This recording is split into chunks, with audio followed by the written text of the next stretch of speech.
New Balance punya sepatu-sepatu yang asik banget buat masuk ke rotasi sepatu lari.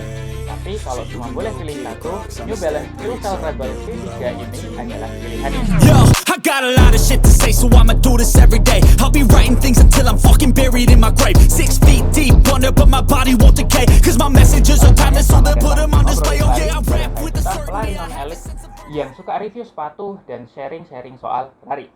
Dan di video kali ini saya mau nge-review sepatu yang jarang banget ditemuin reviewnya di YouTube pelari Indonesia, yaitu New Balance Fuel Cell Rebel V3.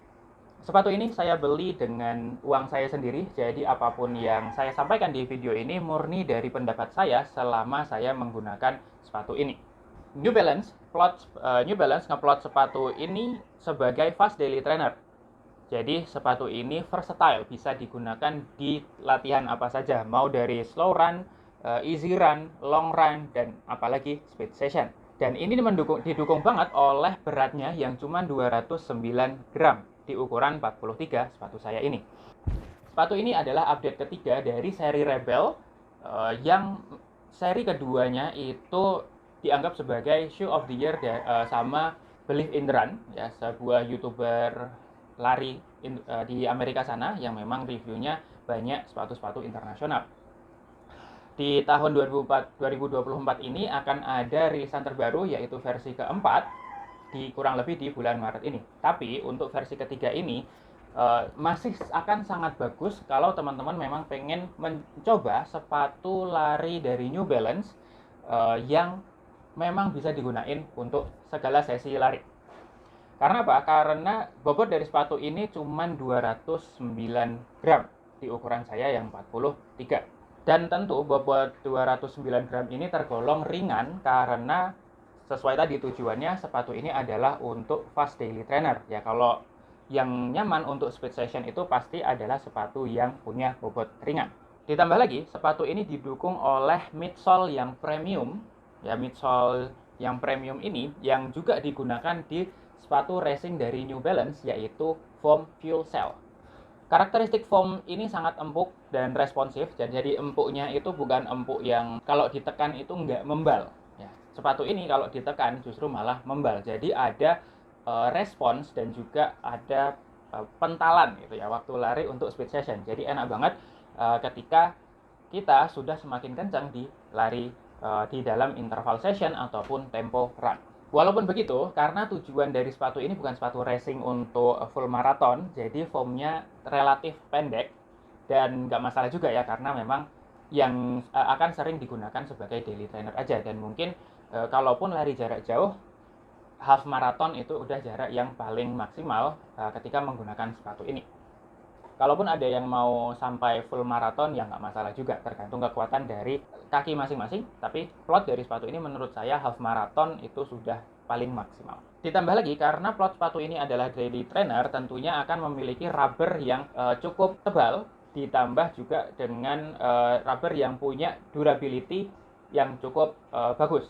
Ya, karena sepatu daily trainer itu kan seharusnya digunakan hampir setiap hari, ya, setiap kali lari. Dan ketika sepatu ini digunakan setiap kali lari, ya memang wajib punya rubber yang sangat-sangat durable. Dan New Balance menggunakan branding endurance rubber dalam sepatu ini. Yang endurance rubber ini juga memang digunakan di kebanyakan daily trainer dari New Balance. Sekarang kita masuk ke upper dari sepatu ini. Upper dari sepatu ini ringan, dan kayak kita bisa lihat kalau tangan kita masuk akan terlihat di beberapa lubang kecil yang ada di upper sepatu ini. Jadi kita bisa yakin bahwa sepatu ini sangat breathable. Ketika lari dalam jarak yang cukup jauh pun, kalaupun berkeringat akan cepat kering, ya karena tadi breathable. Walaupun begitu, tetap ada elemen-elemen pendukung yang membuat durability dari sepatu ini tetap ada di bagian uppernya. Karena sepatu ini sudah saya pakai selama kurang lebih 200 km, tidak ada permasalahan di upper, dan juga untuk rubbernya sendiri, ya kita kembali ke rubbernya sedikit, itu masih cukup tebal.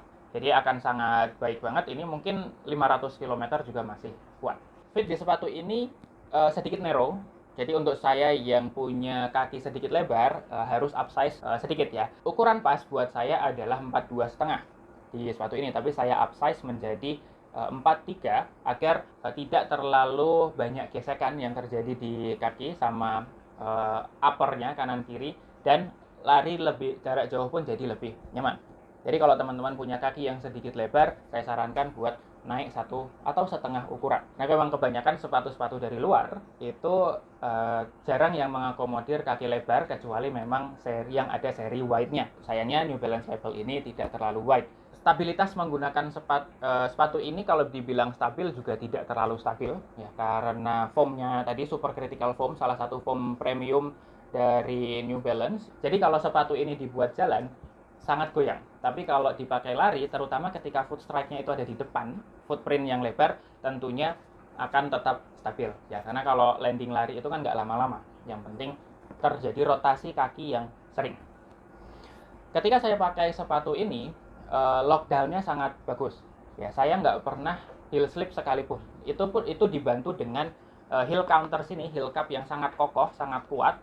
Dan meskipun ada runner's knot ya, saya tidak pakai runner's knot-nya di sepatu ini karena tadi itu tidak pernah selip sama sekali menggunakan sepatu ini, dan fitnya itu benar-benar ngegrip di kaki.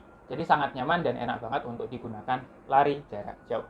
Selanjutnya saya mau bahas soal rasa sepatu ini kalau digunakan buat speed session. Seperti yang saya sampaikan tadi, plot sepatu ini adalah fast daily trainer, jadi speed session adalah salah satu keunggulannya. Yang mendukung sepatu ini cocok untuk speed session adalah tadi foamnya ya, dan bobotnya yang ringan ya, karena foamnya ini memberikan kesan propulsif ya, mantul, dan sangat membantu banget di lari-lari yang semakin kencang. Ditambah lagi saya nggak pernah juga slip ya menggunakan sepatu ini, meskipun di aspal yang basah ataupun di paving block yang basah. Sepatu ini dipakai juga untuk long run, sangat nyaman ya. Saya pertama kali half marathon menggunakan sepatu ini. Kemarin juga waktu tahun baru lari 20 kilo itu juga pakai sepatu ini. Memang akan ada sedikit blister, ya itu wajar karena larinya jarak jauh. Tapi di kilometer-kilometer akhir, saya push lagi lari, itu juga masih enak banget. Yang bikin saya heran adalah kenapa sepatu ini jarang banget yang mereview. Padahal New Balance ini merek yang nggak kalah lah ya sama Nike ataupun Adidas ataupun Puma. Tapi kalau dilihat dari segi harga dan ketersediaan, saya rasa New Balance ini jauh lebih murah dibandingkan sepatu-sepatu yang lain. Dan bisa didapat di toko-toko sepatu online gitu ya, di Instagram itu dengan harga yang jauh lebih miring dibandingkan Nike ataupun Adidas. Hanya saja memang jarang banget ada yang mereview sepatu ini.